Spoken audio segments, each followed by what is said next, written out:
beautiful woman with a dark secret, a terrible crime that shocked America. This is the true story of Mamie Thurman.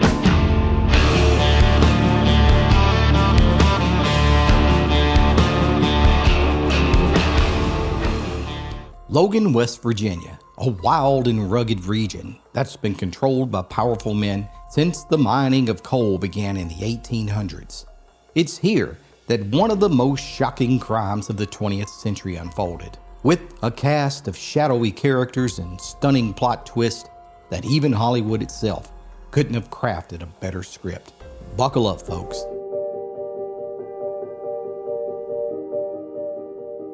Mamie Morrison was born in the hills of Kentucky in 1900.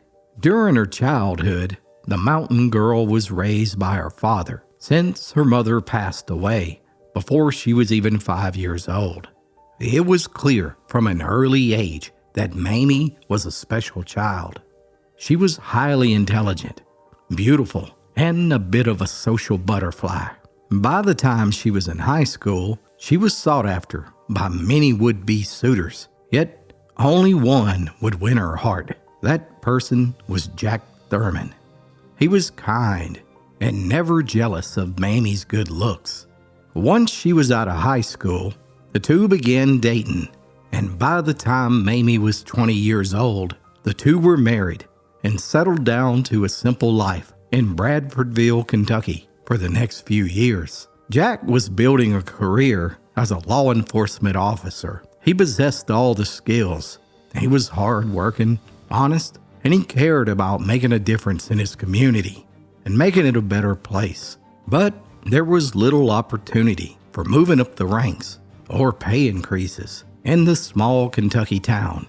So by 1924, Jack and his young wife set out to find greener pastures in West Virginia. After a few months of looking for the right place to plant their roots, the couple eventually settled on Logan, West Virginia. Now, during the 1920s, Logan was a boom town. The coal industry had brought many jobs and economic development to the area, and its downtown was bustling with businesses and churches. And better yet, Jack had even managed to rent a 2-bedroom apartment for next to nothing.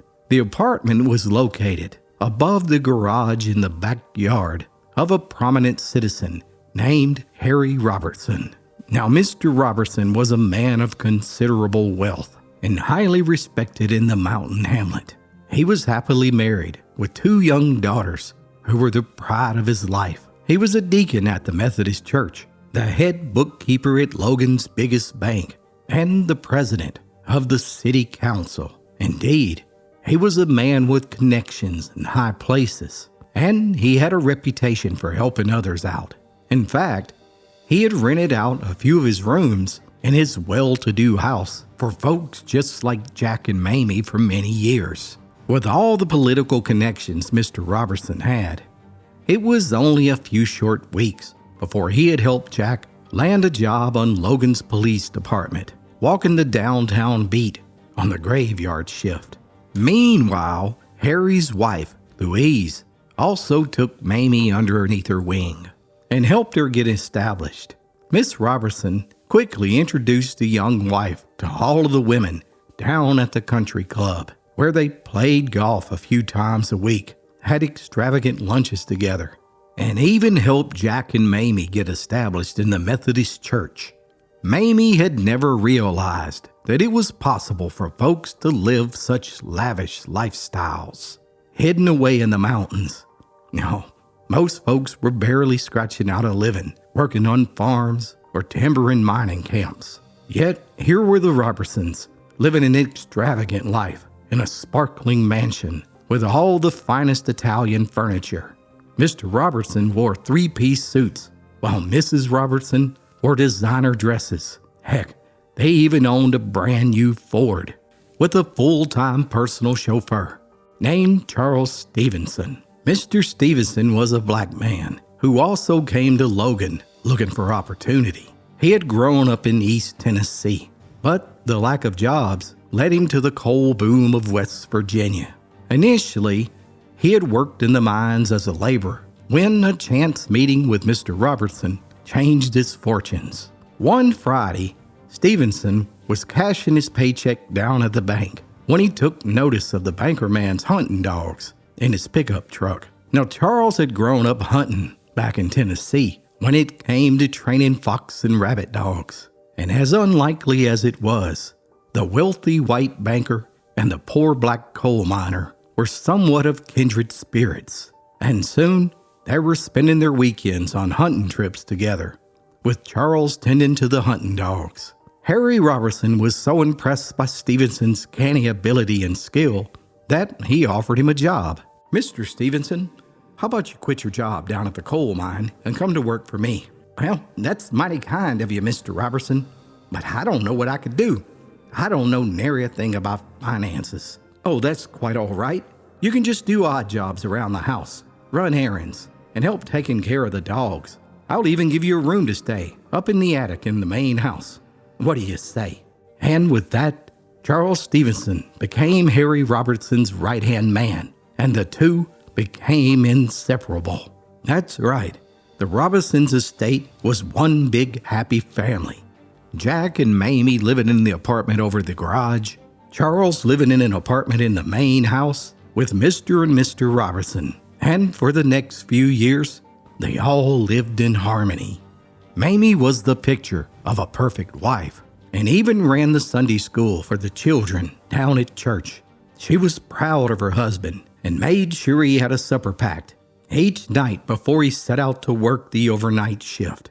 For his part, Jack hated to leave his bride at home each and every night alone. Surely she longed for some company on those long, lonely nights. But Jack trusted her with all his heart. Besides, before long, he would work his way up the ladder and be promoted to the day shift. But you see, it's what happened on those nights when Mamie was all alone that's at the very core of this story. And poor old Jack never could have dreamed what laid ahead, because what happens next in this picturesque story would rock America. Give someone you love the gift of old-fashioned storytelling today. 2 volumes that'll make your heart smile. Click the link below or visit the appalachianstoryteller.com to order your copies today.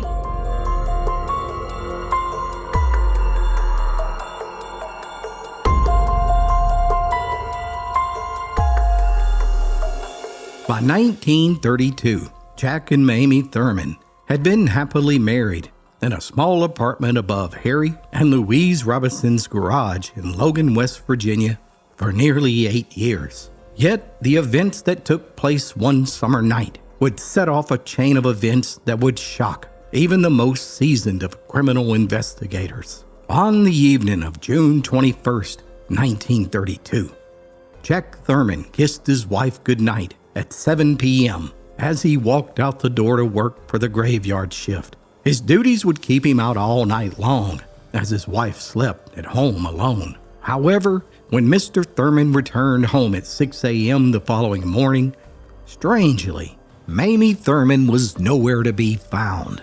The concerned husband quickly began making calls to everyone, but no one had heard or seen from Mamie. And once Mr. and Mrs. Robertson became aware of the situation, they kindly offered to have their chauffeur, Charles Stevenson, drive Mr. Thurman around town to search for his wife. That entire morning, the two men looked in vain for hours. Unbeknownst to them, 9 miles outside of Logan, a deaf man was picking wild berries at a place that was known as 22 Mine Road when he saw something laying about 20 feet off road that caught his eye. It appeared to be clothing, and as he walked closer, he realized it was a woman's blue polka-dotted dress.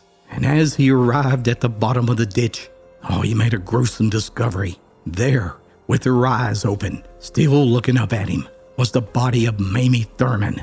There were 2 gunshots to the side of her head, and even worse, her throat had been slashed from ear to ear. Within minutes, authorities were notified, and the crime scene was roped off. Word spread like wildfire, and several leaders of Logan including a man named Mr. Holland, who owned nearly all of the buildings in town, rushed to the scene to offer assistance. And strangely, Miss Thurman's purse and all her money were laying beside her, and she was still wearing her diamond wedding ring and another valuable ring. It was clear that robbery wasn't the motive. All suspicion immediately centered around Jack Thurman. After all, he had worked alone the previous night as a city slip. No one had personally laid eyes on him between the hours of 11 p.m. and 3 a.m., and that seemed to be plenty of time to commit the deed. Investigators rushed to his apartment to search for clues. They scoured the place for hours, but found nothing incriminating. And as the officers were turning to leave, one of them curiously asked, "Has anyone searched that garage?" A few minutes later, Mr. Robinson gladly unlocked the door for the detectives. There was only one vehicle inside, and that was the brand new Ford owned by Harry Robertson. Lawmen went over the car with a fine-tooth comb and soon discovered what looked like blood underneath the driver's floor mat. They rolled the car out into the sunlight for a better look, and then they discovered more blood on the passenger window and fender. Mr. and Mrs. Robertson, they swore that the banker was at home in bed the entire night. However, deputies weren't convinced and demanded to search the house. And that's when they discovered a pile of bloody clothes and a razor in the room of Charles Stevenson. In a stunning turn of events, both Harry Robertson and Charles Stevenson were both arrested and charged with the murder of Mamie Thurman. But did they do it? And why?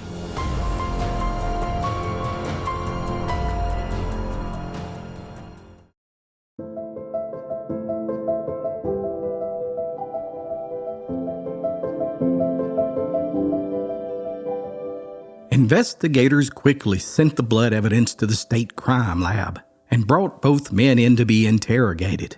Mr. Robinson convincingly denied all charges. After all, he had done all he could to help Jack and Mamie Thurman, so cops would release the prominent businessman and city leader on a $10,000 bond. Charles, well, he wouldn't be so lucky. Investigators grilled him the entire night, non-stop, and even physically attacked him several times in order to get a forced confession. However, he stuck to his story. He had no clue about any of this. Meanwhile, wagging tongues spread the news of the arrest, and that's when investigators got their first break. It turns out that the morning after Mamie's death, a local service station attendant had noticed that Charles Stevenson was washing Mr. Robertson's Ford on the banks of the river in the early morning hours after Mamie's death. Now, it was all circumstantial evidence, and investigators didn't know who to believe. So they bound over Robertson and Stevenson to the grand jury. Now, Harry Robertson, he had the money and political influence to postpone the legal proceedings several times, and newspapers began to run wild with speculation. But I tell you right now, no one was prepared for the bombshells that would be revealed in court.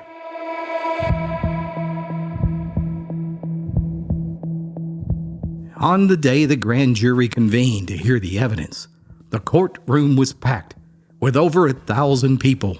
As the president of city council took the stand, shockwaves were sent across the room as he insisted that he knew nothing about her death. However, stunningly, he revealed that he had been having an affair with Mamie Thurman for several years. In fact, although she was a loving wife and church-going woman by day, each night that Miss Thurman's husband was at work, she and Mr. Robertson would spend their evenings at a secret speakeasy that only 16 of the most powerful coal barons, politicians, and elite knew about. There they would drink and gamble and party. The club was located on the top floor of the Holland building, owned by the richest man in town. And although every member of the secret society was a married man, they attended all-night love parties with their mistresses.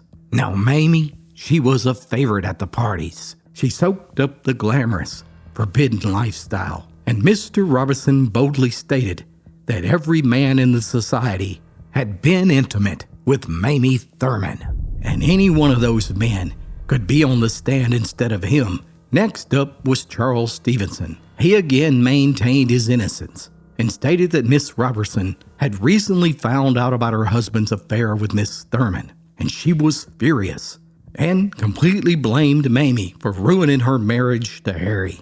And then Charles dropped a bombshell of his own when he too revealed that he had been having an affair with Miss Thurman. Stunningly, neither the prosecutors nor the lawyers for the defendants questioned who the other 15 members of the secret society were that had also been involved with Mamie Thurman. Now, many historians speculate that the reason for this may have been because many of those powerful men were probably in attendance in that courtroom. And with that in mind, Harry Robinson was not indicted and walked out of the courtroom a free man. Charles Stevenson, however, would stand trial for first-degree murder.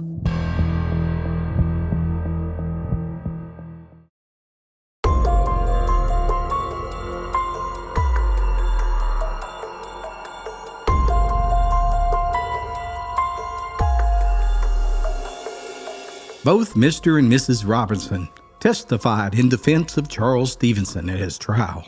According to them, the blood found in the car was simply a nosebleed that Stevenson had had while running errands for him. And as for washing the car at the river, well, that was part of his weekly work routine. And it was impossible for Stevenson to have committed this crime, since he was asleep in his bed the entire night it happened.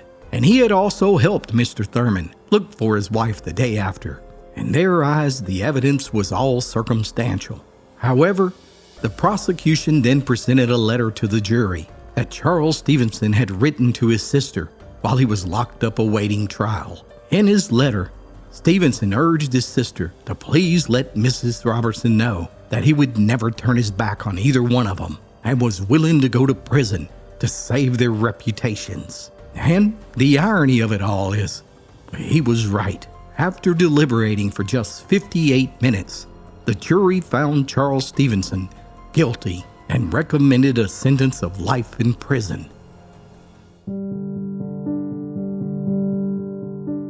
The verdict sent shockwaves through Logan, but it also exposed a web of deceit, power, and corruption that reached the highest levels of society. The trial of Charles Stevenson left many questions unanswered. While he was convicted and sentenced to life in prison, doubts about his guilt lingered.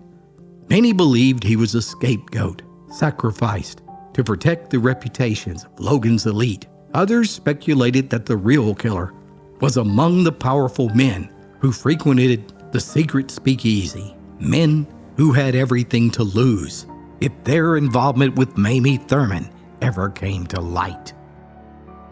There are many people today who still believe that Clarence Stevenson wasn't the only one involved in Miss Thurman's death. In fact, some believe he didn't commit the crime at all. Why did Miss Robertson take the stand in defense of Clarence? Could she have committed the crime with Clarence trying to hide the evidence on her behalf? Or perhaps Mr. Robinson committed the deed? And what about the strange appearance of Mr. Holland, who was one of the first at the crime scene to examine the body? Is it a coincidence that he also happened to own the building where all of these meetings of the secret society of Logan's most powerful men had their parties? And what of the 16 lovers who were so powerful that neither the prosecution or the defense attorneys would reveal their names publicly? Was justice really served in this case? And could this be why that over the past 93 years, there have been thousands of reports of people claiming to see Mamie Thurman's ghost on 22 Mine Road? Just who really killed Mamie Thurman? Thanks so much for watching. Let me know what you think in the comments below. And as always, be sure to like and subscribe for more true stories from Appalachia's past.